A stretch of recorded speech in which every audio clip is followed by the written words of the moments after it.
Ce jeune gecko de Wahlberg a décidé de défier un Philotamnus natalensis.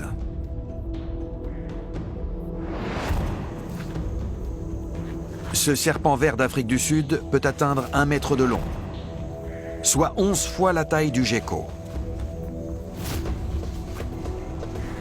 Le serpent compte bien le dévorer. Mais le gecko n'a pas l'intention d'être au menu d'un reptile dénué de pattes. C'est un combattant aguerri, comme en témoigne le moignon qui lui fait office de queue. Mais cette fois, il décide d'adopter une tactique audacieuse. Il a refermé ses mâchoires sur la mandibule de son agresseur pour l'empêcher de l'avaler tout cru. Un pari risqué. Le serpent profite de cette position pour mordre sa proie en pleine tête.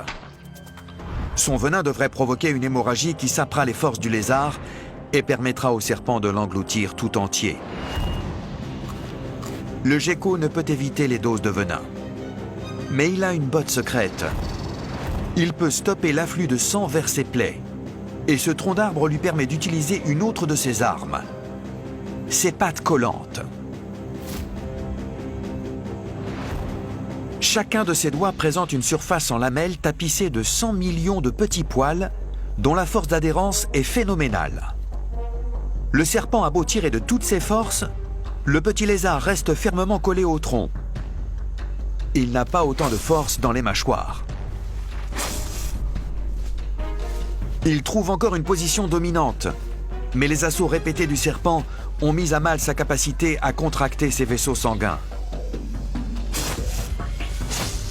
Le serpent le mord à présent au niveau des flancs et de l'arrière-train. Mais sa proie reste insaisissable. La stratégie du gecko semble fonctionner à merveille.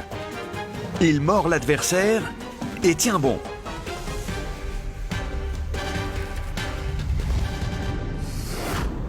Le serpent rend les armes.